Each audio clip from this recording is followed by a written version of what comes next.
Terima kasih pemirsa karena Anda tetap setia menyaksikan Dialog Spesial ISKI.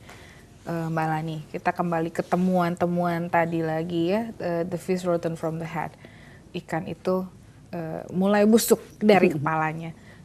Sebenarnya GCG ini, Good Corporate Governance ini, memang lebih layak diperuntukkan untuk siapa sih? Karena dari tadi kita tarik lagi dari awalnya bahwa ini nggak terjadinya ketidakadilan atau it's unfair gitu dari bawahan-bawahannya, dari masyarakat yang ada di bawah kendalinya mereka. Jadi sebetulnya GCG ini sebenarnya perlunya diperuntukkan untuk perusahaan semacam apa gitu, dan dilihat dari sisi komunikasinya, perusahaan apakah semua sistem komunikasinya bisa berlaku untuk baik yang perusahaan besar, perusahaan private, atau yang sudah go public? Ya, kalau dari perusahaan sih kebanyakan yang saya amati, yang saya tahu itu adalah yang sudah go public, yang private masih jarang. Kemudian kalau dari jenis bisnisnya itu biasanya yang entah benar atau tidak ya secara tulus atas nama kesadaran, itu adalah perusahaan-perusahaan yang mengandalkan sumber daya alam biasanya. Jadi ada semacam entah rasa bersalah atau sadar beneran bahwa alam itu harus dijaga, bahwa alam itu milik semua orang, bukan hanya karena dia sudah beli haknya untuk mengelola lalu berhak untuk juga merusaknya gitu. Tapi ya dampaknya kalau dalam dunia public relations atau komunikasi yang biasa menerapkan itu adalah perusahaan-perusahaan yang berpotensi merusak alam biasanya. Oke.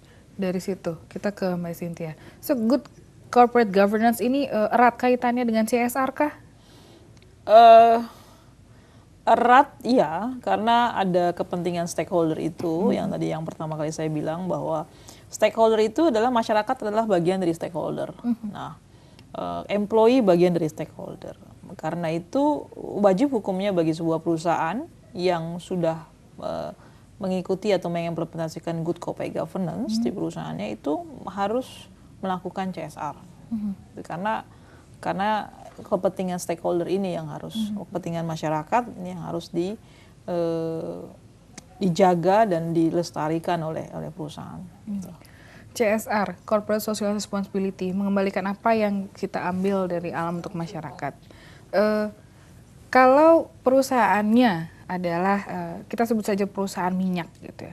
Tapi kemudian CSR-nya bukan perusahaan minyak itu kilang minyak lepas pantai misalnya, punya kebocoran untuk kilang minyak itu sendiri.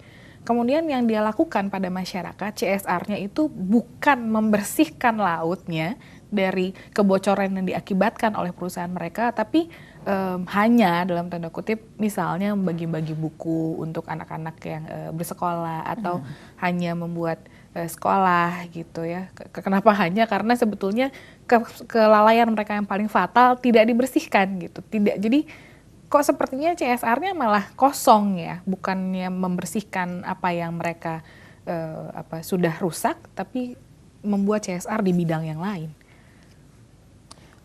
Sebetulnya gini, kalau mengenai dia perusahaan perminyakan dan minyaknya itu bocor di laut lepas pantai, itu udah masuknya adalah kewajiban secara hukum, kewajiban dia untuk membersihkan laut gitu. Dan itu bukan bagian dari CSR.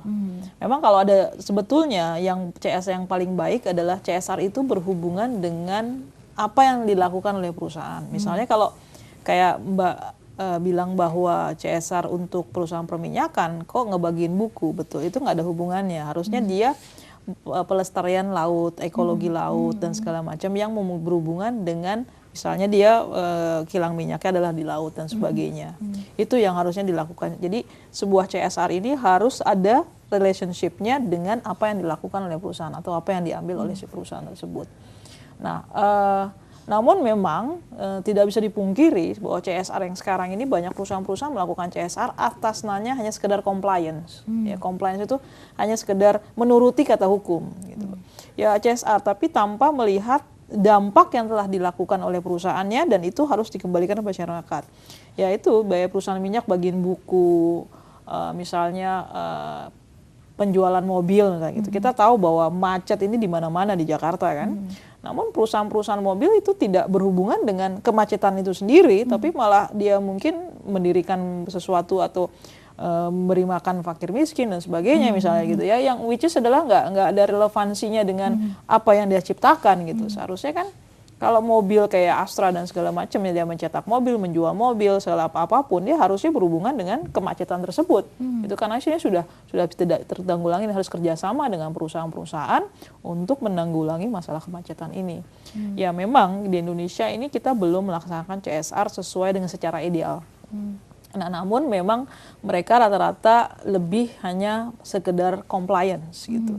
Bagi saya secara pribadi itu sayang sekali karena dananya cukup besar untuk CSR ini, seharusnya bisa dikembalikan untuk kepentingan masyarakat yang memang punya relevansinya dengan hasil perusahaannya gitu loh. Itu saja sih yang terjadi saat ini.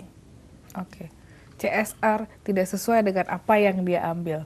Dari sisi komunikasinya, Mbak, apakah sekian banyak orang yang ada di perusahaan, orang-orang pintar yang mengelola perusahaan itu sedemikian keblinger dengan pekerjaan-pekerjaannya sehingga dia lupa untuk mengajak teman-temannya, untuk menyadarkan teman-temannya bahwa hey, kita melakukan CSR yang salah loh gitu. Ya, dalam ini kembali ke SDM ya, Mbak ya. Dalam SDM itu kan penentuannya ada 3 poin ya, knowledge, skill, dan attitude. Nah, yang mengelola CSR ini, dia harus cukup dalam knowledge, dalam wawasan. Dia dalam skill itu kreativitasnya, ya kan? Dan attitude-nya, attitude itu salah satunya adalah motivasi, niatnya gitu.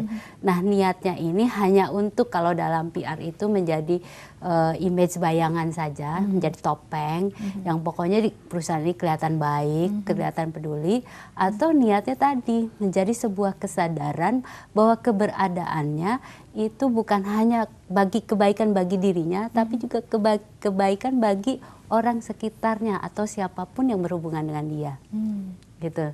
Dan memang ini saya kira sih sudah mulai disadari ya. Ada beberapa perusahaan yang sudah mengarah ke yang tepat ya. Ya saya kira seperti itu. Jadi dalam pemilihan SDM-nya pun tidak mudah gitu, karena kan mungkin kayak dewan direksi udah nggak sempat mikirin, komisaris juga nggak sempat mikirin. Sebetulnya yang mikir ini yang adalah yang membuat rencana, yang melaksanakan. Nah ini harus inline dengan mereka. Jadi kesadaran tidak hanya tinggal kesadaran gitu, tapi juga bicara tentang attitude-nya juga, apakah dia mau mengajak yang lain gitu atau dia sama sekali tidak peduli. Iya. Oke, ketidakpedulian dalam good corporate governance, dia menyalahi aturan yang mana, Mbak? Ketidakpedulian terhadap masyarakat jatuhnya ke responsibility. Jadi yang nomor TARI-nya ini, responsibility, itu adalah tanggung jawabnya si perusahaan terhadap stakeholder maupun shareholder, ya itu. Jadi ketidakpedulian itu.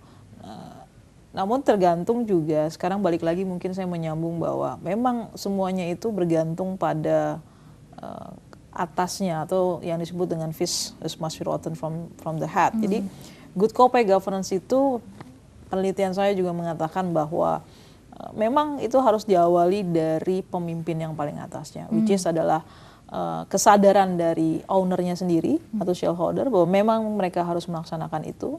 Yang kedua adalah kesadaran dari dewan direksinya, dan yang ketiga adalah kesadaran dari dewan komisaris. Ketika itu 3 aktor itu memang sudah bulat tekadnya untuk melaksanakan good governance di dalam perusahaannya, maka dengan saya bisa jamin bahwa ke bawahnya itu akan gampang sekali, karena sifatnya lebih ke arah teknis gitu. You have to be transparent, you have to be accountable sih. Selama atasnya sudah mengiyakan dan komitmen terhadap itu, maka di bawahnya pasti akan melaksanakannya. Seperti itu. Jadi melihat contoh ya, bagaimanapun tetap melihat contohnya seperti apa. Iya, betul. Ya. Kalau pemimpinnya terombang-ambing misalnya, kemudian bawahannya juga akan lepas ke sana kemari gitu. Betul ya, kalau pemimpinnya tidak tahu apa yang disebut dengan good corporate governance, maka di bawahnya juga tidak, komunikasinya tidak akan pernah nyampe sampai ke bawah. Apa sih good corporate governance gitu? Karena selama ini yang terjadi di Indonesia itu seperti itu. Jadi ya mereka kayak ada tiga perusahaan wajib hukumnya melaksanakan good corporate governance menurut pemerintah atau undang-undang. Pertama adalah yang perusahaan yang sudah go public, dan yang kedua adalah perusahaan BUMN, dan yang ketiga adalah perusahaan yang berhubungan dengan banking dan financial institution. Itu wajib hukumnya tidak melihat tipe apa organisasi apa atau tipe perusahaan seperti apa, tapi tiga itu yang masuk ke industri itu wajib hukumnya untuk melaksanakan good corporate governance. Nah, masalahnya adalah banyak sekali perusahaan-perusahaan yang swasta yang berhubungan dengan banking dan financial institution maupun publik tidak mengerti pemimpinnya apa itu sih good corporate governance gitu. Mereka hanya bilang, oh pokoknya kata pemerintah suruh melaksanakan code good corporate governance, ya udah saya melaksanakan. Apa sih bahwa good corporate governance itu harus transparan? Ya udah saya transparan. Tapi makna sendiri dari governance itu sendiri itu tidak nyampe sebetulnya kepada para pemimpin ini. Sehingga tentu saja ke bawahnya pun akhirnya tidak hanya mengenal kata good corporate governance, itu hanya mengenal kata itu, tapi sebuah maknanya istilah saja. ya hanya sekedar sebuah istilah saja, karena menurut mereka ya apa sih barang apa sih mereka tidak tahu. Gitu. Oke, Melanie. Daripada ini cuma sebagai istilah gitu ya, mulai dari awal bagaimana caranya membuat para pemimpin ini dalam sisi komunikasi mulai bisa memasukkan dalam dirinya sendiri bahwa we have to do the good corporate governance, not for me, tidak hanya buat diri saya sendiri, tidak hanya buat ya orang-orang yang ada di dalam perusahaan saya, tapi juga menyadari bahwa we are the part of the cosmos gitu, kita saling terhubung gitu. Bagaimana caranya supaya para pimpinan-pimpinan perusahaan, terutama yang ada di Indonesia, itu menyadari bahwa atau setidaknya mulai dari dirinya sendiri untuk bisa mengajak, mari kita mulai good corporate governance kita untuk diri kita sendiri dulu yuk gitu.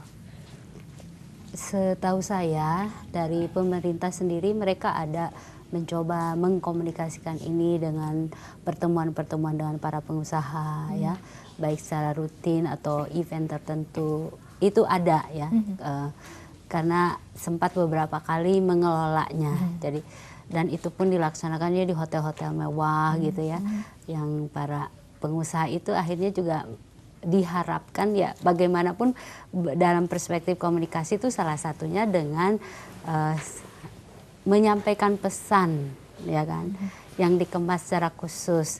Nah masalah nyampe atau tidaknya, nah itu kembali lagi kan kepada setiap orang itu punya field of experience ya kan, dalam pengalaman seperti apa, atau field of frame of reference-nya dia. Selama ini misalkan kalau ada seorang pengusaha, dia diberi info oleh orang tuanya mendirikan perusahaan itu tujuannya apa sih gitu kan.